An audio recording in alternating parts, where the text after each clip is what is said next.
let me start with the last question. Lease options are by far better than sub 2. Even though there is like big people in the sub 2 world, they talk about sub 2, but I don't want to go compete against them. And I'll tell you why lease options are the best. As a matter of fact, we may actually even use this.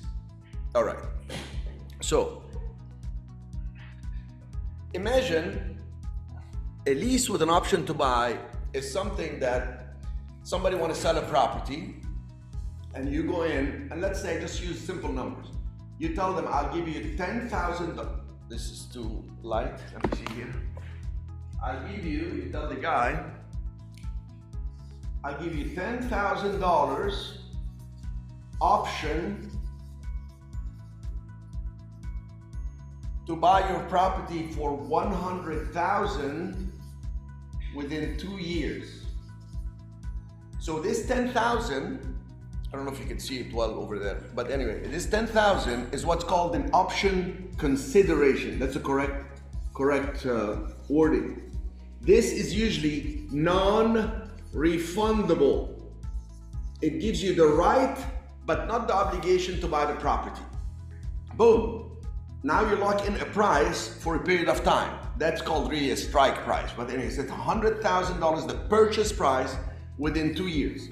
You will only be able to exercise this price if you're on good terms. And what are the terms? You're gonna also now lease the property for I'm just rounding number, easy numbers, $1,000 per month. So $1,000 a month.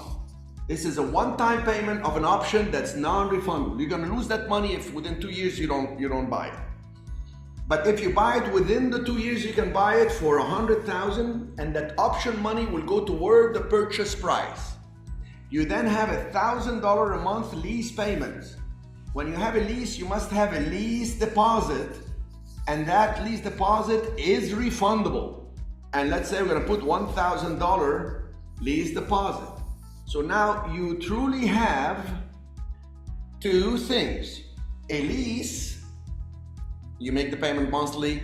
In a lease, you make the payment in the beginning of the month to occupy the unit. Here you have $10,000 toward the purchase price to have the right to buy the property. Now this is beautiful. Now, why it is so powerful? Because there is what's called the sublease. Now, you can make money in 3 ways. This is one of the most powerful strategies. Sorry, I had to find the good stuff here. So now, can I ask somebody, can I advertise the property? I'm in it, I have access to it. Can I now advertise the property and get somebody interested and charge them, let's say, $20,000 for an option to purchase the property? Yes, of course I can. And can I tell them that I want them to buy the property at $110,000? You're with me on this? So I'm making $10,000 on the option, I'm making $10,000 on the sale price difference, and then I'm gonna charge them, let's say, $1,500 a month for the lease and $1,500 deposit, refundable. And then I actually tell them, I usually, when I do something like this, I do it on a larger scale. I do it on commercial properties. Actually, I have a property where my payment is $7,000, my income is $10,000. They also pay property tax and insurance. They're rehabbing the property. They're very happy. I'm ecstatic. And believe it or not, the first person that came to do this gave me $500,000 upfront on this property. And after a year and a half, came to me to ask for an extension. And I said, okay, put another $100,000 and I'll give you an extension. And he said, no, I don't have any money. The reason I'm asking for an extension is I'm selling a business. I can't sell because I have Bitcoin money and I don't want to sell it because it's gonna make me more money and all this. Make a long story short, he walked away from $500,000. Until today, I can't even believe it. But I guess those people in crypto, they must be unusual people to begin with to be in crypto. So anyway, and then I did it again with another guy, and the other guy gave me about $400,000 and his payment is a fixed $10,000, but that guy really went in and he's rehabbing the property and he's really taking it to another level. So he's gonna He's gonna probably make $1 million from it, that other guy. But I made $500,000 from the first guy because he walked away, and the exercise price was a lot higher, and now the second guy came in, and now it's even higher than the first time. So it was a property that has been the gift that keeps on giving. I think the day I sell it, I will cry, because sometimes I get emotional about money. Okay, but the point here is, you can make money, number one, with the option consideration difference. Number two, with the price when you sell the property. Number three, from the cash flow. I mean, what's better than that?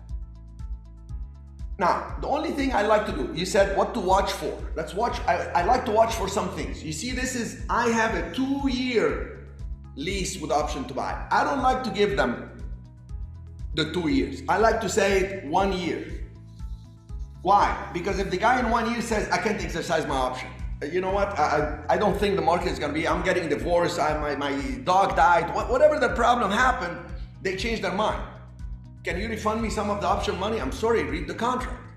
But I'll refund you your deposit as agreed, and it's 1 year over, thank you, have a nice day. I'm glad you occupied the property for a year, it looks good, you kept it in good condition or whatever, we work it like a lease. Goodbye and thank you. Now I have another year where I can actually, if I can't even get somebody else to come in for a lease with option, I can just sell it for 110, for 105. So I don't want to squeeze myself with time because I'll have to exercise the option, you see? So you have to watch out with the time difference, not just with the money. That's number one. Number two, I try to negotiate that some of my lease payments go toward the purchase price as well. Even if I get an extra 100. Oh, Cherif, you're gonna negotiate with people for $100? Yes, yesterday I took a walk. I'm here in Puerto Rico. I took a walk from my building all the way, like, I don't know, not yesterday, day before yesterday, I took a walk all the way to get $45. It was a utility bill the guy did not pay. And the other guy, I went, his store was closed.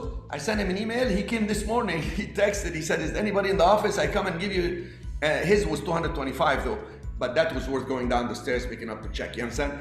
And it's part of my exercise program. But the point is, don't disrespect money. Every penny has value, and that is your seed to plant that penny, and it becomes a tree giving you dollars and millions. So this is a lease with an option to buy. This is how it works. Now, one more consideration for you to be worried about. When you do a lease with an option to buy, any lease, when you are the lessee, that means you're not the lessor, you're not the one giving, like here, I am leasing from somebody, so I'm the lessee. I want to be able to have a cancellation clause, like saying that in case I can't get a loan, you can cancel the transaction and return maybe $5,000. So I try to get that flexibility in case I need to cancel, I'm not obligated for the whole 2-year lease. In case I cancel the lease, you keep my $10,000 upfront money and my $1,000 a month I paid for 7 months, but I can go to 8 months. Keep it all. There is no penalty for another obligation for the rest. You just keep it. Maybe I'll pay you 1 month obligation. So I try to limit my downside. Now, the lessor, which is the owner of the building, who's gonna let me is gonna allow me to give him $10,000 and buy the property from him at 100. That person does not want to give me. Like if I'm him, I would say you're obligated for a full year of the lease, on the lease. And for you to exercise the option, you must be on good terms. You should never be late in your payments. Or you tell the person, if you are late 2 times in the length of the contract that we have of 2 years, that's an event of default. You no longer have the right to exercise an option to buy my property.